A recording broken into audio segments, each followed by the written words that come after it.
नमस्कार, आप देख रहे हैं यमन टीवी और मैं हूं आपके साथ कंचन। आई नजर डालते हैं उत्तराखंड की कुछ खास खबरों पर। प्रदेश सरकार अवैध अतिक्रमणों को लेकर निरंतर एक्शन मोड में है, लेकिन उत्तराखंड हाईकोर्ट द्वारा अतिक्रमण को बिना नोटिस के ध्वस्तीकरण करने पर सख्त रुख अपनाया गया है। आपको बता दें कि हाईकोर्ट ने मुख्य सचिव को व्यक्तिगत कोर्ट में पेश होने के लिए भी कहा है। वहीं तमाम विषय पर वार्ता करते हुए भाजपा प्रदेश महामंत्री कुंदन परिहार ने बताया कि प्रदेश की गरिमा को देखते हुए सार्वजनिक स्थानों पर किसी प्रकार का अतिक्रमण ना हो, इसके लिए सरकार कार्य कर रही है। वहीं सरकार सदैव कोर्ट के आदेश व नियम का पालन व सम्मान करती है, इसलिए जहां तक आदेश की बात है तो जो भी गाइडलाइन कोर्ट द्वारा दी जाएगी सरकार उसका अवश्य पालन भी करेगी। देखिए, जो अतिक्रमण का मामला है, हम समझते हैं कि उसमें सरकार का ये प्रयास है कि सार्वजनिक स्थानों पर हो या फिर किसी अन्य क्षेत्र में हो, इस प्रकार का अतिक्रमण ना हो।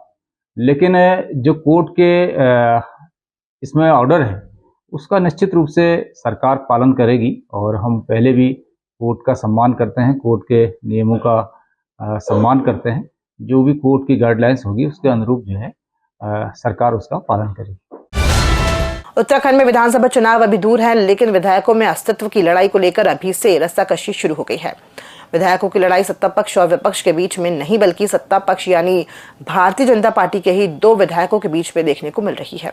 राजधानी देहरादून की दो पड़ोसी विधानसभा में रायपुर और धर्मपुर विधानसभा को जोड़ने वाले हरे पुल को लेकर दोनों विधायकों के बीच में ये तनातनी देखने को मिल रही है। दरअसल धर्मपुर विधायक विनोद चमोली ने अपनी विधानसभा धर्मपुर के अंतर्गत आने वाले दीपनगर मोहल्ले से केदारपुरम मोहल्ला, जो कि रायपुर विधानसभा में पड़ता है, उसे जोड़ने के लिए पुराने जीर्ण शीर्ण हो चुके हरे पुल के निर्माण को लेकर प्रस्ताव पास किया। दीपनगर मोहल्ले से केदारपुरम स्टेट हाईवे से जुड़ने वाले इस पुल का निर्माण कार्य रायपुर विधायक उमेश शिक्काऊ ने मौके पर जाकर रोक दिया। इसके बाद ये मामला भड़क गया। जिस तरह से देख रहे हो, शहर की आबादी जिस हिसाब से संख्या बल बढ़ रहा है, जिस हिसाब से ट्रैफिक बढ़ रहा है, निश्चित रूप से कुछ तरह सड़कें तो चौड़ी होनी है, तो स्वाभाविक प्रक्रिया है।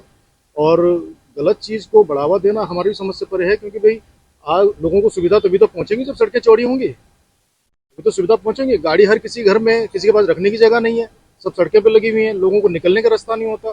पूर्व में आप देख चुके होंगे, कभी अगर आप लोगों ने उस रास्ते से आना जाना किया होगा, शाम के टाइम पे 6 बजे से और 8 बजे के बीच में आप 2-3 घंटे से पहले उस पुल को पार नहीं कर पाते थे। इतना ट्रैफिक रहता था, हमें डर रहता था कभी ये पुल गिर गया तो कितनी जनहानि होगी पता नहीं। आज उसको काम को माननीय विधायक विनोद चमोली जी के माध्यम से हमने 10 वर्षों से लगातार संघर्ष करने के बाद धरातल पे उतारा है। लगभग 3.5 करोड़ का बजट उसके लिए प्लान किया है। हम जानते हैं कितना मेहनत उस पर हुआ है, और आज इस जगह पे ला करके आप उस पर प्रश्न चिन्ह लगा रहे हो, तो हमें भी चिंता का विषय लगता है। मैं तो नहीं समझता कि काम रुकवाया उन्होंने, लेकिन क्योंकि वो दोनों विधानसभाओं को जोड़ता है, तो हो सकता है उनके कोई संदेह होंगे, उसका समाधान चाहते होंगे और उसका समाधान हो जाएगा। उसमें कोई बड़ा इशू नहीं है, हमारे अपने विधायक हैं, तो हो सकता है उसमें कुछ उनकी क्वेरीज होंगी, उसके कारण उन्होंने कुछ कहा होगा। लेकिन मैंने तो यही देखा कि निरीक्षण पर गए थे, मेरी जानकारी भी तो नहीं कि कोई काम बंद हुआ है। उत्तराखंड राज्य बने चौथाई सदी बीत चुकी है, लेकिन पहाड़ों की मूलभूत समस्याएं आज भी जस की तस बनी हुई हैं। ताजा मामला कानेगांव का है, जहां बीमार किसनी देवी को अस्पताल पहुंचाने के लिए ग्रामीणों को आज भी डोली का सहारा लेना पड़ा। करीब 2 किलोमीटर का जोखिम भरा रास्ता पैदल तय किया गया, क्योंकि गांव तक न तो सड़क है न ही सुरक्षित पगडंडी। ये दृश्य सरकारी दावों और जमीनी हकीकत के बीच की खाई को उजागर करता है। कागजों में दावों के जुड़ने के दावे किए जाते हैं, लेकिन सच्चाई ये है कि पहाड़ के लोग आज भी बुनियादी सुविधाओं से कटे हुए हैं। जब इलाज जैसी जरूरत तक पहुंचना संघर्ष बन जाए तो व्यवस्था और नीतियों पर सवाल उठना लाजमी है।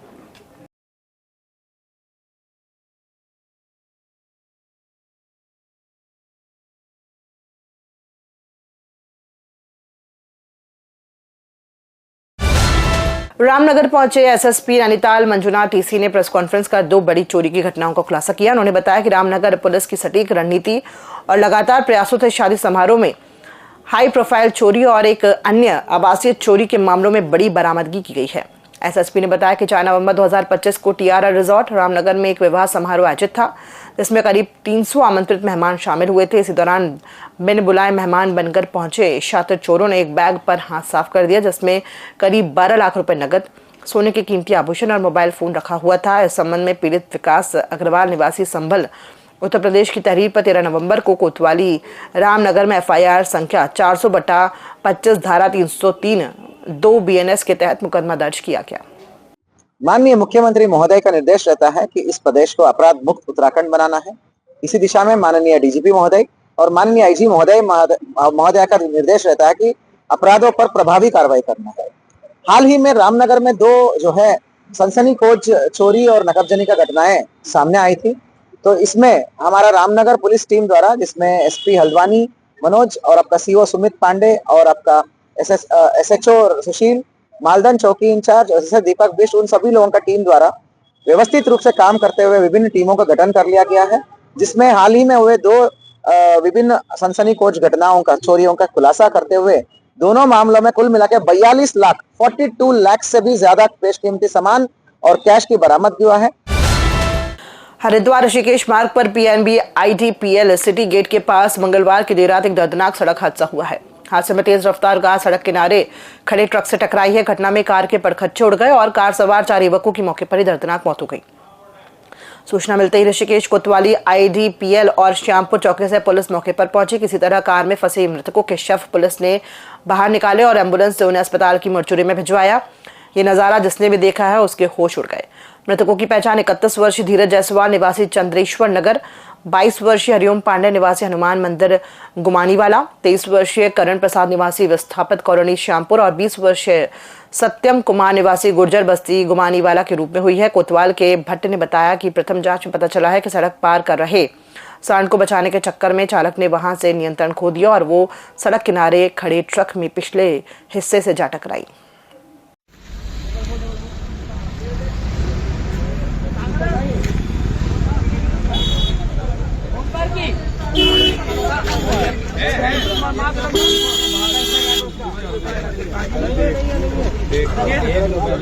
कहाँ का नंबर है?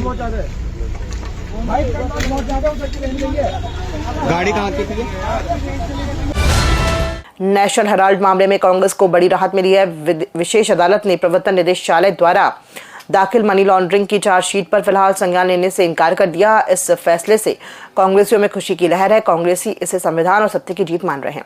वहीं उत्तराखंड कांग्रेस की प्रवक्ता प्रतिमा सिंह ने कहा कि नेशनल हेराल्ड मामले में न्यायालय के फैसले के बाद यह साफ हो गया है कि मोदी सरकार की कार्यवाही पूरी तरह से गैर कानूनी थी। कहते हैं सत्यमेव जयते और सत्य की सदा विजय होती है। यही बात है कि राहुल गांधी जी के खिलाफ और माननीय सोनिया गांधी जी के खिलाफ जब ईडी के द्वारा नेशनल हेराल्ड केस में एफआईआर दर्ज की, ये मामला आगे बढ़ाया गया, तो उस वक्त भी राहुल जी ने कहा था कि हम डरते नहीं हैं, हम कांग्रेस के सिपाही हैं। और आज ये बात प्रूफ हो गई कि वो सच के साथ थे। इसीलिए आज कोर्ट ने ईडी का जो मसला है वो सुनने से भी जो इनकार कर दिया और ईडी को लताड़ने का भी कार्य किया कि भाई ऐसी कौन सी एफआईआर है, कहां एफआईआर फाइल की गई है जिसके बेसिस पे आप ये जो केस है इसको आगे बढ़ाने का जो कार्य कर रहे हैं। दूसरी बात उन्होंने कही कि ये जो केस है ये ईडी के क्षेत्राधिकार से जो बाहर है। तो मुझे लगता है कि ये कांग्रेस पार्टी उस वक्त भी ये कह रही थी कि जो राजनीतिक द्वेष है, राजनीतिक द्वेष की भावना से,